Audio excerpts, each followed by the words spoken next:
हिमालय की बर्फीली ऊंचाइयों में स्थित केदारनाथ मंदिर भगवान शिव का प्राचीन धाम। हर साल लाखों श्रद्धालु यहां पहुंचते हैं, आस्था और विश्वास से भरे हुए। बर्फीली हवा, गूंजती घंटियां और चारों ओर फैला मौन। इस जगह का हर पत्थर श्रद्धा से भरा हुआ है। श्रद्धालु जब पथरीले बर्फ से ढके रास्तों पर चढ़ते हैं तो ये सिर्फ यात्रा नहीं रहती, ये तप बन जाती है। हर कदम पर हर हर महादेव की गूंज और मन में शिव का ध्यान। कई घंटे की कठिन चढ़ाई के बाद जब श्रद्धालु मंदिर द्वार तक पहुंचते हैं तो आंखों में आंसू होते हैं और चेहरे पर सुकून, जैसे मोक्ष का अनुभव। यह मंदिर आदि शंकराचार्य द्वारा 8वीं सदी में पुनर्निर्मित किया गया था। सदियों से यह पत्थर का मंदिर बर्फ, बारिश और तूफानों को झेलता आ रहा है। जून 2013 की शुरुआत शांत थी, लेकिन पहाड़ों में मौसम एक पल में बदल सकता है। धीरे धीरे बादल घिरने लगे, हवाएं तेज हो गई और आकाश में गरजने की आवाज़ें आने लगीं। उस साल मानसून समय से पहले उत्तराखंड पहुंच गया। 16 जून 2013। आसमान शांत था, लेकिन पहाड़ों में छुपा तूफान धीरे धीरे सिर उठाने लगा था। हवा तेज़ हो गई थी और बादलों ने आसमान को घेर लिया था। दूर से बिजली की गड़गड़ाहट सुनाई दे रही थी। लोगों ने बारिश से बचने के लिए छतों और मंदिर की दीवारों के नीचे शरण ली थी, लेकिन कोई नहीं जानता था असली संकट अभी बाकी है। बारिश लगातार बढ़ रही थी और रुकने का नाम नहीं ले रही थी। मंदाकिनी नदी का बहाव पहले से तेज हो गया था। पहाड़ी झरनों से बहकर आया पानी अब गली कूचों में भरने लगा था। लोग एक दूसरे को देख रहे थे, डरे हुए पर उम्मीद में। चोराबाड़ी झील, जो मंदिर से कुछ ही दूरी पर स्थित थी, लगातार भरती जा रही थी। उसके ऊपर की बर्फीली चट्टानें भी अब ढीली पड़ने लगी थी। रात के अंधेरे में बादल, बारिश और बिजली तीनों ने मिलकर एक डरावना माहौल बना दिया था। लेकिन उस वक्त किसी को अंदाज़ा नहीं था कि यह सिर्फ शुरुआत है। 17 जून की सुबह एक भयानक आवाज़ गूंजी। चोराबाड़ी झील टूट चुकी थी। झील का पानी, बर्फ, पत्थर और मलबा सब मिलकर एक विशाल सैलाब बन गया था। वो सैलाब पूरे वेग से केदारनाथ की ओर दौड़ पड़ा। रास्ते में जो आया वो बह गया। होटल, धर्मशालाएं, दुकानें, घर सब पल भर में मिट्टी में मिल गए। मंदाकिनी का शांत स्वरूप अब विकराल हो चुका था। केदारनाथ कस्बे की सड़कों पर सिर्फ मलबा था और ऊपर काले बादल।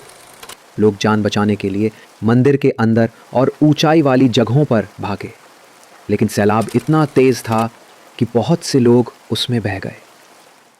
पर इस त्रासदी के बीच एक चमत्कार हुआ।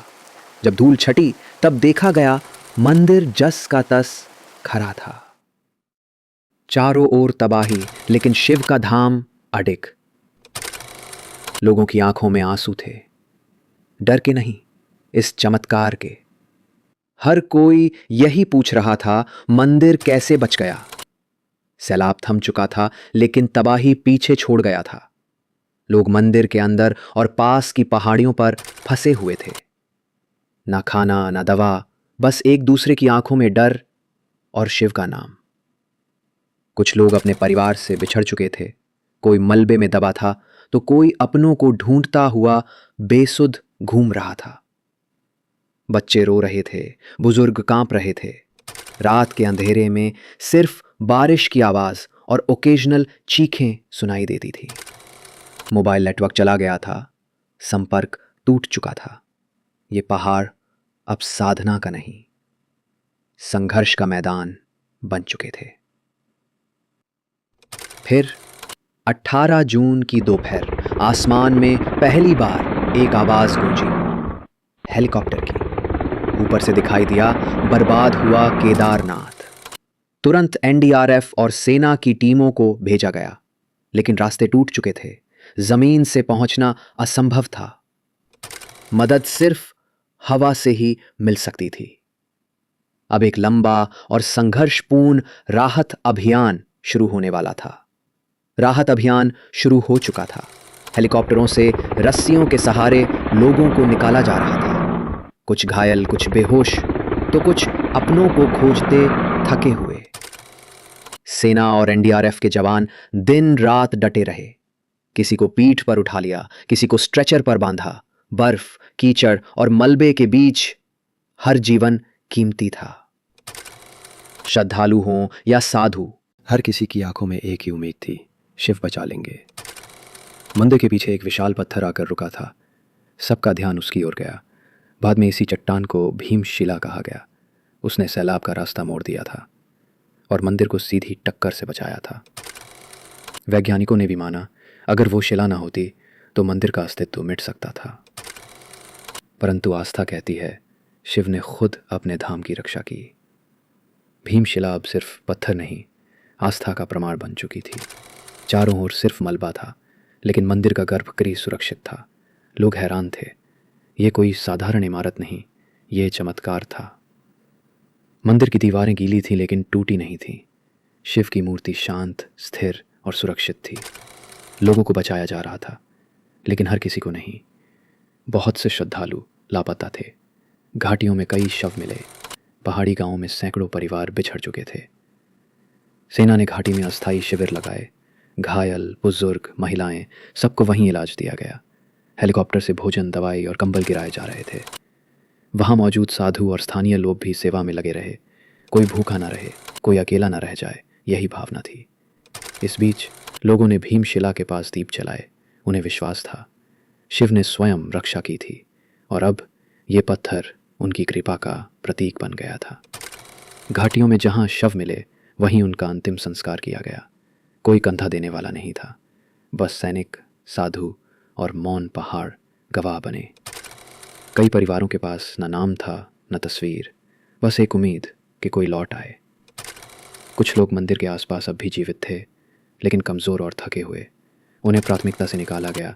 बच्चों को गोद में उठाकर, बुजुर्गों को सहारा देकर हेलीकॉप्टर तक पहुंचाया गया। केदारनाथ की घाटी अब तब वो भूमि नहीं, त्रासदी की ज़मीन बन चुकी थी। पर मंदिर अब भी वहीं खड़ा था, जैसे कुछ हुआ ही ना हो। हर तरफ मलबा और उसके बीच शांत खड़ा शिवधाम।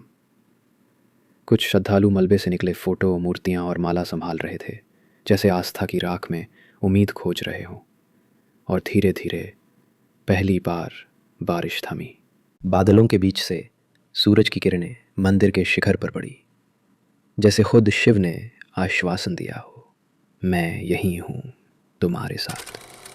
जब हालात थोड़े सामान्य हुए, मंदिर के गर्भगृह में पहली बार दीपक जलाया गया। पुजारियों ने विधि विधान से पूजा शुरू की। वो क्षण सिर्फ पूजा नहीं था, वो पुनर्जन्म था। भीमशिला अब श्रद्धा का केंद्र बन चुकी थी। जो लोग बच गए थे वो लौटकर मंदिर के सामने झुकते, आंसुओं में शिव का धन्यवाद करते। एक नई शुरुआत, टूटे हुए भरोसे को फिर से जोड़ने की कोशिश। सरकार और प्रशासन ने मिलकर नए रास्ते, मजबूत पुल और सुरक्षा प्रणाली तैयार की।